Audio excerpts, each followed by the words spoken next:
Video देखने वालों को नमस्ते। तो आज हम बात करेंगे टैंक्स के बारे में।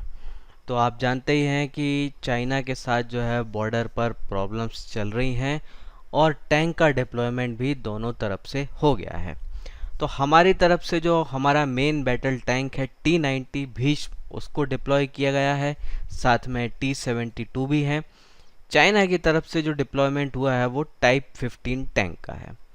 अब इन दोनों टैंकों को हम कंपेयर करेंगे और समझेंगे कि कौन सा ज़्यादा बेहतर है। तो पहले अगर हम आए भीष्म के बारे में बात करें तो भीष्म का जो वजन है वो है 48 टन और टाइप 15 का जो वजन है वो है 33 टन। तो इसका मतलब ये हो जाता है कि टाइप 15 जो है एक लाइट टैंक हो जाता है। और लाइट टैंक का मतलब ये है कि मोबिलिटी जो है वो ज़्यादा बेहतर होगी। एक लाइट गाड़ी को चलाना ज़्यादा आसान होता है और एक भारी गाड़ी को चलाना मुश्किल होता है। तो यहाँ क्या होगा, यहाँ पे मोबिलिटी जो है वो बेहतर होगी टाइप 15 की। तो ये एडवांटेज जो है यहाँ पे चाइना के पास हो जाता है। लेकिन अगर हम फायर पावर की बात करें कि फायर पावर कैसा है, तो भीष्म में जो गन लगी हुई है वो 125 की गन लगी हुई है। लेकिन टाइप 15 में जो गन है वो 105 की है। यानी कि क्लियरली हम ये समझ सकते हैं कि भीष्म में जो गन लगी हुई है वो ज़्यादा बेहतर है, ज़्यादा पावरफुल है। तो इसकी जो फायर पावर है वो ज़्यादा स्ट्रॉन्ग रहेगी, ज़्यादा बड़े साइज़ के गोले ये दागेगा। तो डैमेज जो है वो भीष्म ज़्यादा बड़ा करेगा। अब आते हैं स्पीड की बात करते हैं। तो क्योंकि भीष्म का वज़न ज़्यादा है तो यहाँ पे स्पीड जो है वो कम है। तो 60 किलोमीटर पर आवर जो है वो भीष्म की मैक्सिमम स्पीड है। और टाइप 15 की बात करें तो यहाँ पे मैक्सिमम स्पीड जो है वो 70 की है।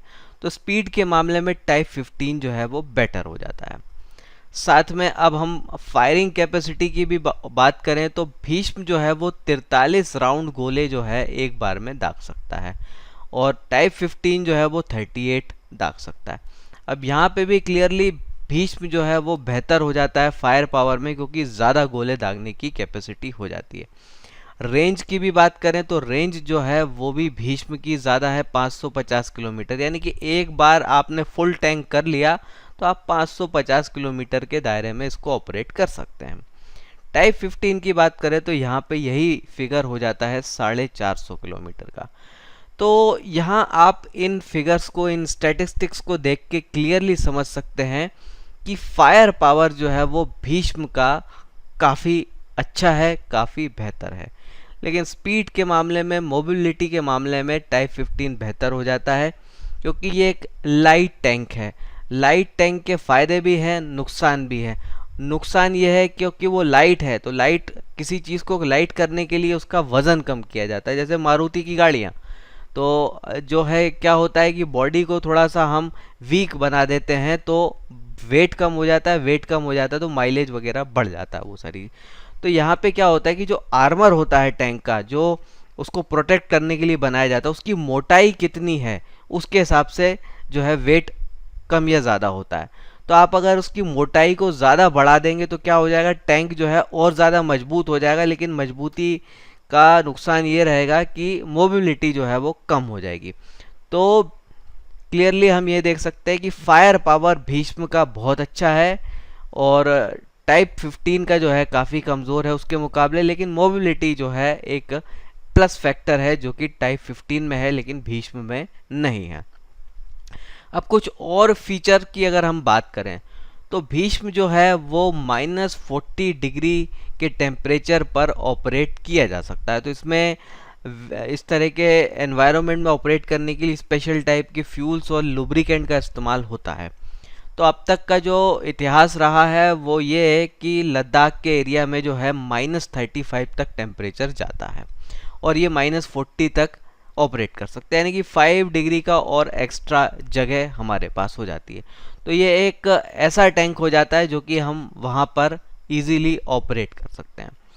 अब ये एक्चुअल में रशिया का बनाया हुआ T-90 टैंक है, लेकिन हम इसको खुद ही लाइसेंस प्रोड्यूस करते हैं और इसमें हमने खुद अपने हिसाब के मॉडिफिकेशन किए हुए हैं और इसी मॉडिफाइड वर्जन को जो है हम भीष्म बोलते हैं।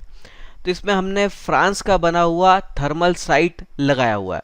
तो रात में दुश्मन के टैंक्स को या और दूसरे जो भी जिनको हमें निशाना बनाना है तो उनको इजीली जो है हम टारगेट इससे कर सकते हैं। तो ये चीज़ जो है आपको टाइप 15 में नहीं मिलती। साथ में एक्सप्लोजिव रिएक्टर आर्मर भी जो इसमें लगा हुआ है, जो कि इसको और बेहतर प्रोटेक्शन भी देता है। तो ये भी एक अच्छा फीचर हो जाता है। कुछ और फीचर्स की बात करें तो ये कि ये जो टैंक है ये 12 देशों में ऑपरेट होता है। रशिया है, इंडिया है, इसके अलावा कई सारे यूरोप के देश हैं, कुछ अरब कंट्रीज़ हैं, वो इस टैंक को यूज़ करती हैं। और ये एक बैटल टेस्टेड टैंक है।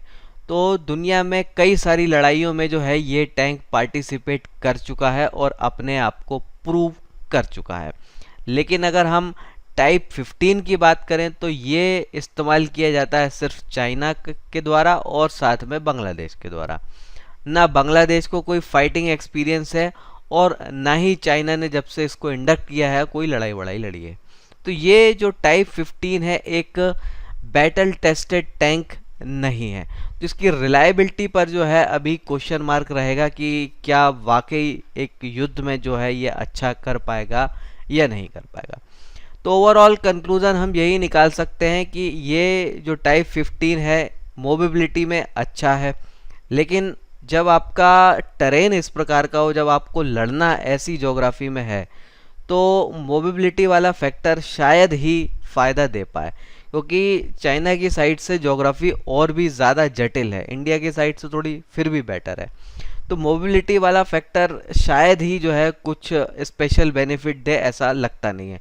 लेकिन फायर पावर जो हमारे भीष्म टैंक का है वो ज़बरदस्त है, वो बेहतरीन डैमेज जो है वो चाइना को करेगा अगर ऐसी कोई सिचुएशन आती है। तो भीष्म टैंक का मुकाबला जो है टाइप 15 इजीली नहीं कर पाएगा, क्योंकि जो है चीज़ें ऐसी नहीं है कि आपने मारो और भागो वाला काम कर लो, क्योंकि वो ज्योग्राफी उस एरिया की ऐसी है ही नहीं।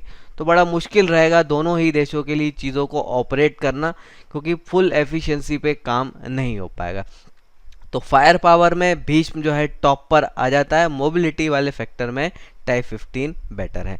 तो ये रही आज की बात, इस पर आप अपने कमेंट्स रखिए, फिर मिलेंगे। जय हिंद।